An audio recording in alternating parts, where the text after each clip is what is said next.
I want to talk about reading input from the keyboard. This is basic concept that I wanted you guys to learn early because it's very valuable and a lot of programs take input. So I provided this early on. Some of the concepts are not going to be completely clear, but we'll definitely learn these concepts in other sections as we learn this very early, and it's very similar to the printf state function. So we are discussed output, we know how to format output using printf. We now have to learn a little bit about input, getting input from the user. Essentially, it's very useful to ask the user to enter data into a program. We talked about command line arguments, entering data. Why that way? That's one way to do it. Another way is to ask the user directly so that they can type something in the keyboard. So you get the input from the keyboard, but it gets displayed. You enter the input via the terminal, the console. That's how you enter the input. The C library contains several inputs, functions. We are going to use scanf. That's the most generic function. It's very useful. It provides different formats that you can enter. So you can enter text and then it will get converted to different formats. So scanf reads the input from the standard input stream.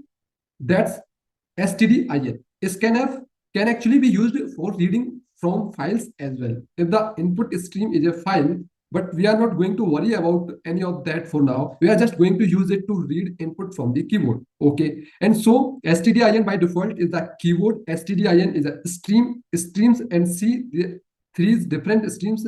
The error stream, standard, and in standard output string, and standard in by default is the keyword. So we are going to keep it that way. And using scanf, it's going to read from standard input, and then based on what you enter or how you want to store the data, I should say it's going to convert that you entered, because that you enter is going to be text. It's going to be convert that text to the format that you provided. So it's going to use format specified just like the printf function. So the format can be a sequence of characters, which is called a string. We have not studied that in a lot of detail yet, but again, we will have, when we talk about data types, and then also you can specify other data types that we are going to talk about, such as integers, numbers, basically. So you can read numbers, you can read strings, you can read numbers that contain decimals, single individual characters, all this nice stuff.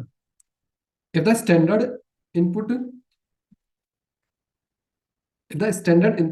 from the keyboard, which is default, what's going on to happen is you type in text via the keywords. It's going to take that text, but it into the C program, and it's going to convert that text. And text is things like letters, digits, and punctuation. So even though you are typing in a number, it's a still text because it's coming from the keyboard. So if you enter the integer 2014, which is a number, and essentially what's happening is you are typing characters 201 and 4. And what's happened and what will happen is it will send that input to the program. And if you want to store that data as a number, then you are going to have to convert that data.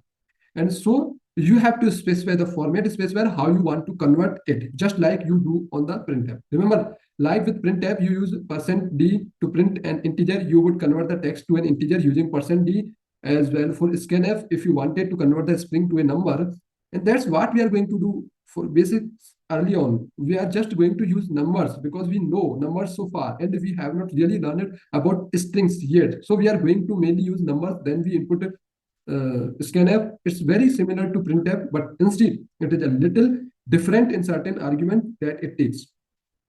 It still uses a control string followed by a list of arguments. So there's going to be something in those double quotes. The double quotes typically will only contain one thing, and it will be the format specifier.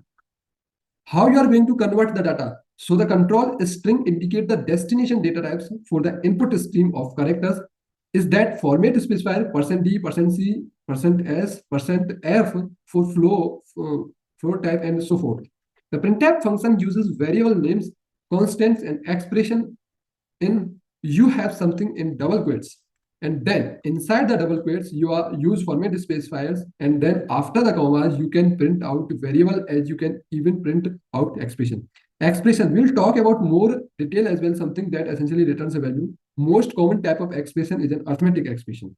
The scanf function is different because instead of actually displaying variables, it's going to use variables that are pointed to. But luckily, pointers is a big concept in C. You don't have to know anything about pointers in order to understand and use the scanf function. So don't worry about that. All right, all that you all have to do is you have to remember three rules about the scanf function in order to use it. It's going to return the number of items that it is necessarily reads. So if it reads one variable, two variable, three variable, it will return that. If you use scanf to read a value for one of the basic variable types that we are going to discuss, such as the int, the float, the double, then all you have to do is the variable name. The argument has to be proceeded with an ampersand. You don't even need to know why that is right now, but just do it. Any of the basic data types, ampersand is address. And because scanf takes a pointer, you have to do reference. You have to pass in the address. The third thing that you have to remember for scanf, if you use scanf to read a string, which is a sequence of characters into a character, you don't have to use the ampersand. So basically, scanf takes two arguments, which I'm going to show you an example. The first argument is going to be how to convert the data that you type in. And if you store that data into, you use percent use, format specify %d. If you want to store in a string which we have not learned about yet, you use %s. And then the second argument is it could be many arguments depending on how many format specify you use, because just like printf would be the actual variable, the variable name. And if that variable is everything but a string, you just use the ampersand, otherwise you don't use the ampersand. Scanf function also uses white space to decide how to dive the input into separate fields, and white space includes new lines, tabs, and spaces.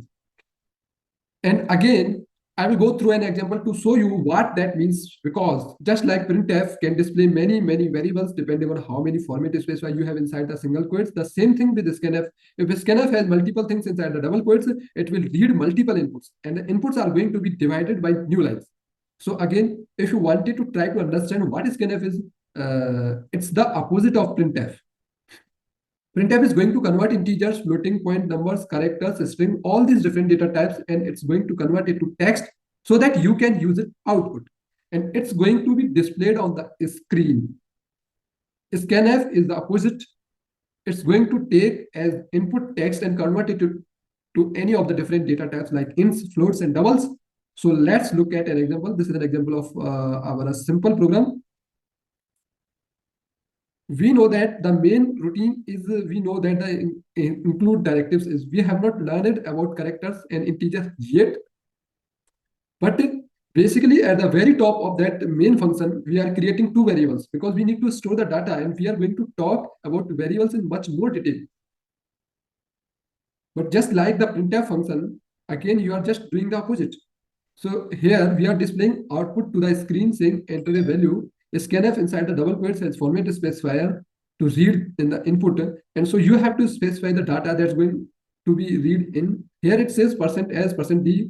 What that means is we are reading in a string. Then we are reading in an int.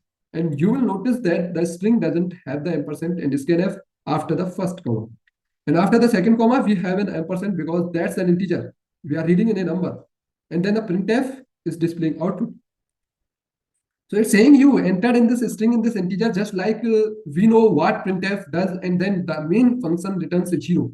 All right. So let's go through this example in a second in a code blocks. But let's just reiterate a couple concepts when a program uses scanf to gather input from the keyboard. It waits for you to input some text. So the program is actually going to pause until you enter the data. And then once you enter some text, and if you enter some white spaces, if you're entering in multiple things, then the program proceeds and reads the input once you actually hit the enter button. You have to hit the enter button. Again, scanf expects input in the exact same format that you provided. So if you say % by a space, any number of spaces followed by an integer, a number, and a word. A string is a word, integer is a number. So let's go through this example line by line in code blocks. Okay, so here we have our main function. And again, it's important to be able to enter data into a program. So just like the printf, it's going to be very similar, and we want to have to understand all this code. And we even get rid of the parameters that are being passed simple main function. We don't have to understand all this code. We don't even have to understand what variables will at this point. But and in the example, we are creating a string array of 100 and with a semicolon, and then we are also just going to create an integer just like in printf. We have an integer, but we are using a string. I just want to demonstrate different inputs. Then usually, whenever before you call the scanf function to get into from the keyboard, you are always going to tell the user something. You want to tell them what to enter. So printf, remember, displays data to the screen. We are just going to say enter a value, and they are going to actually enter a couple, and then we end it with a semicolon. We have to tell the user to enter something. Now here's where we use the scanf function. We say scanf, and then inside the parenthesis, the first argument inside the double quote is going to be data that we are going to read. So in this example, let's just say we are only going to read one input %d, which is an int, and then we are going to store that data in a variable because we want to look at it, and it's going to be. Now we have to specify the ampersand before that, because remember this little trick with pointers, you don't have to know why. It is just the address. So that scanf on line 17 is going to actually read data from the keyboard until the user hits the enter button, and then that data is going to be stored in a variable called I. So now we just want to print what we entered. So here we are just going to say we are going to add a line feed. So it's readable. So we are going to use our escape sequence backslash n, and we are going to say you entered %d, and we are going to display the value of the variable. And we are also going to put a line feed after. So the value of the variable that we want to display is I. We are going to end it with a semicolon, and then that's our program. So again, printing output, asking for a value, reading an input to line 17, specifying that the data that we are reading is an integer, storing it in I using an ampersand, and then print out what we just entered. So let's build this and let's run it, and you will see the program start, and then it pauses because it wants you to enter a value. It says into a value, enter a value. It says enter some value. At this point, I want to enter a number that I can convert to a string, because that's what's happening. So here I'm just going to say 56, and then I'm going to hit enter. It ran twice because my scanner. So by my scanner, I'm going to say 56 and then enter, and then it print out I entered 56. So I was able to enter information number, and it is stored it in a variable. Now, as just like printf, you can actually have them enter multiple things and store in multiple variables. So hereafter they enter in an integer, which means I want them to enter a string, which is just a word. So here, remember, if it's a word, I don't have to provide the ampersand. So I'm just going to say str. I want to store that data in the variable store. And again, we'll learn about variables.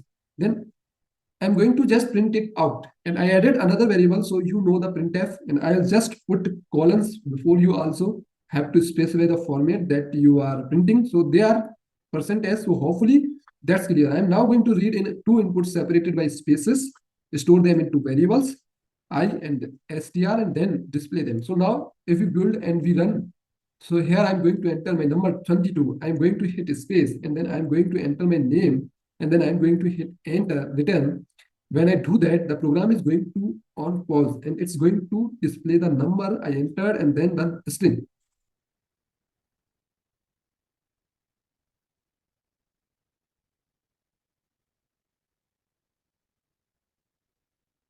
So it displays 22 and JSON. So this is how you can get input from the user. Simple 4 or 5 lines of code. One other quick things I want to show you is how you can read in a double. So later on in the lesson, you are going to be shown how to read into float. And that's usually using a format specified printf, but %f. But if you run and read in double, it's actually a little different. You use %f. So kind of keep this in the back of your mind. If I created a variable named double x and then I use scanf to read that in, I need to read it in using %lf. That's the more format specifier you want to use. And